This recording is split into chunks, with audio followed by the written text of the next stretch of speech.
mais discípulos do que João. Se bem que Jesus não batizava, e sim os discípulos. Ele deixou a Judéia e voltou outra vez para a Galiléia. E era ali necessário passar por Samaria. Amém? Eu quero que você vire para a pessoa que está do teu lado e diga: foi necessário Jesus passar aqui hoje por sua causa. Jesus hoje vai passar aqui hoje por sua causa. Você acredita nisso? Você acredita que o Espírito de Deus já visitou a tua alma, o teu coração já te convidou? Quando eu disse que o ambiente está propício aqui nessa noite, porque eu já senti na minha alma Jesus curando vidas aqui nesse lugar. E o meu chamado, o meu desejo é que Jesus acrescenta alma no ministério. Poucas das vezes que eu prego e Jesus não toma uma pessoa que está precisando para vir entregar sua vida nas mãos de Jesus. E hoje ele te trouxe aqui porque ele quer palestrar com você. Ele tem uma conversa particular. O tema, queridos, foi pensado. O tema foi orado. Jejuaram em favor do tema. E se esse tema fosse um livro escrito à parte, seria um best-seller, o mais vendido. Porque é uma das histórias mais lindas que a Bíblia traz. Eu encontro aqui dentro desse tema o pilar do Evangelho. Eu acho lindo que quando Jesus, no livro de Mateus, no capítulo, deixa eu botar a toalhinha aqui para não voar. No capítulo 10, no verso 5, quando ele chama os seus 12 discípulos, ele dá autoridade para os discípulos expulsar o demônio, curar os enfermos, mas também ele dá uma ordenância. Ele diz: não entreis por cidade samaritana, nem ireis por caminho do gentio. Porque Jesus ele queria que os seus discípulos aprendessem primeiramente dentro do quintal da casa. E tinha muito mais coisas ainda que os discípulos precisavam aprender. E existia também causa específica que só Jesus podia tratar. Por exemplo, a causa da cidade de Samaria. O interessante é que os judeus, os galileus e os samaritanos eram praticamente um povo só. Mas eles não se davam um com outros. Eles eram inimigos. Inimigo tamanho esses que eles não queriam conversar um com o outro. E o texto diz que quando os fariseus ouviram que Jesus batizava, e na verdade não era Jesus, mais do que João Batista, é porque o ministério de João Batista estava findando. E o ministério de Jesus estava florescendo.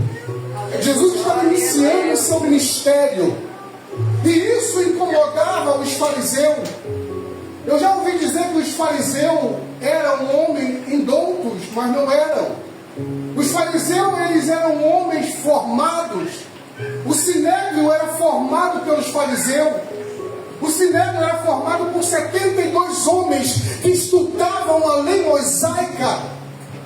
Glória a Deus.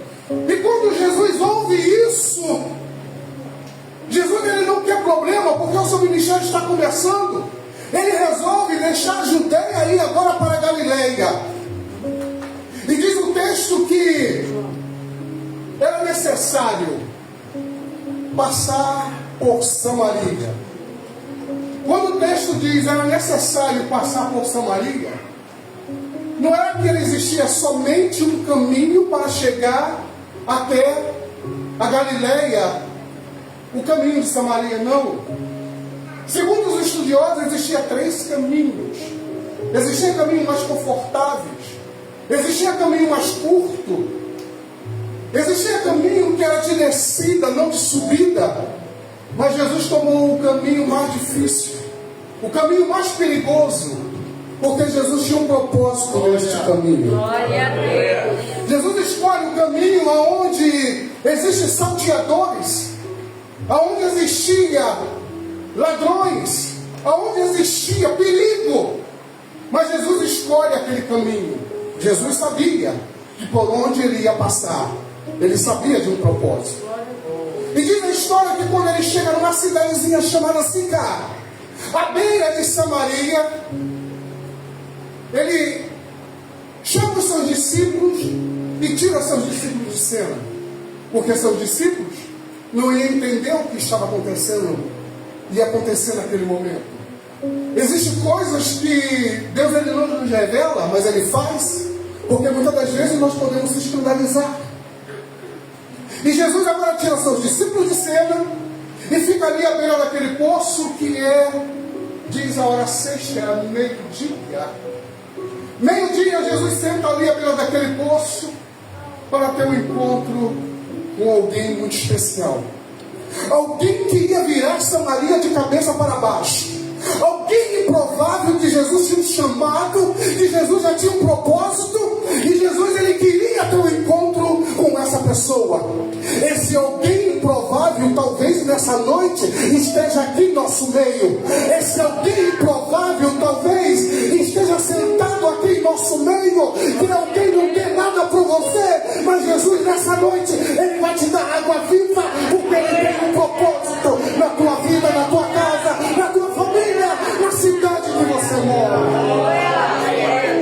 Tem água viva descendo aqui no meio dessa igreja. Eu sinto Jesus tomando conta desse ambiente. Eu sinto Jesus dominando vidas aqui nessa noite. E de repente chega uma mulher. Parabéns mais uma vez pela peça. Direitos autorais de um produtor. O que eu vi aqui hoje. Aleluia.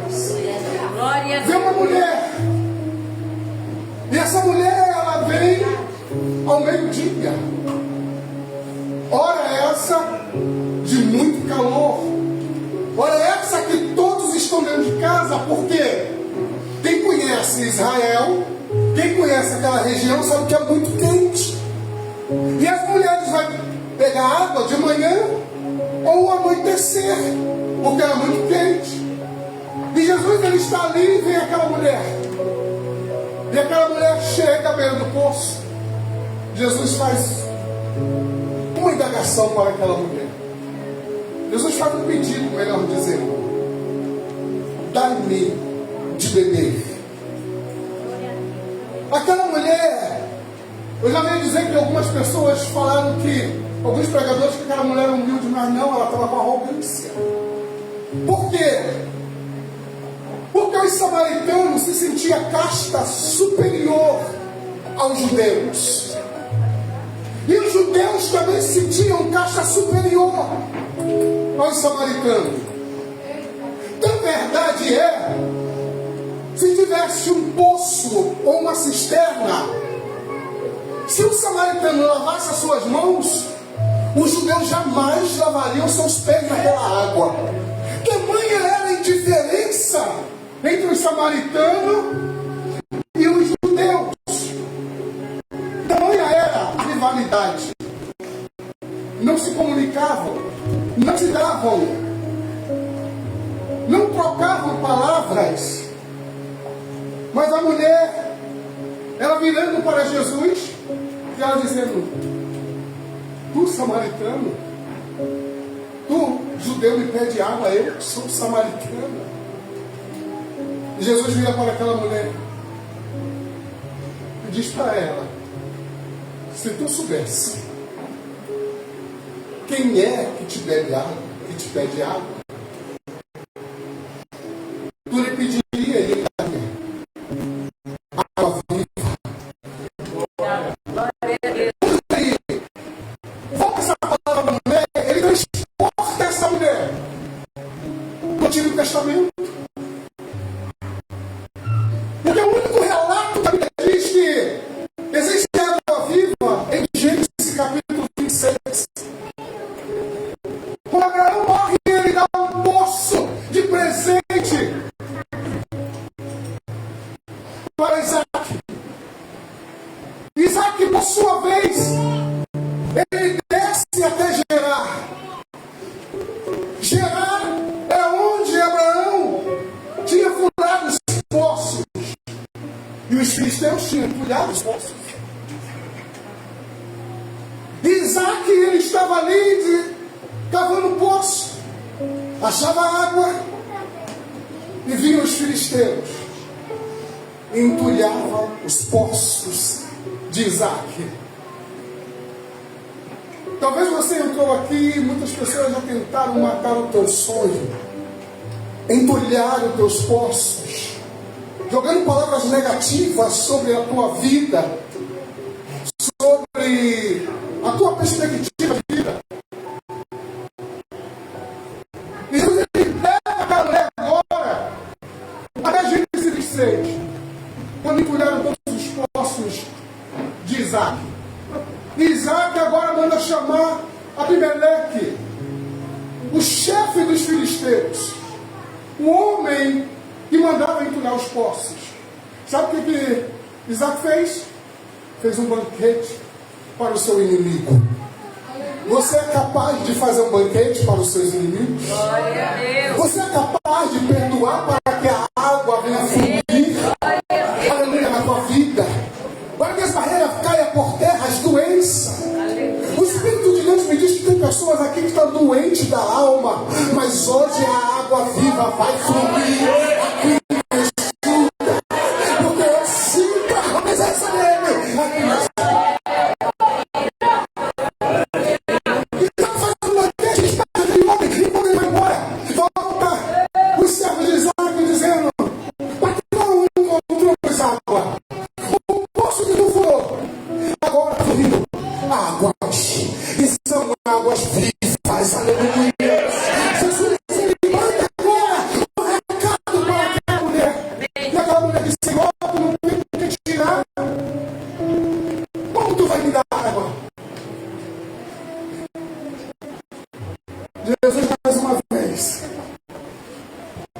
Jesus mais uma vez implica aquela mulher.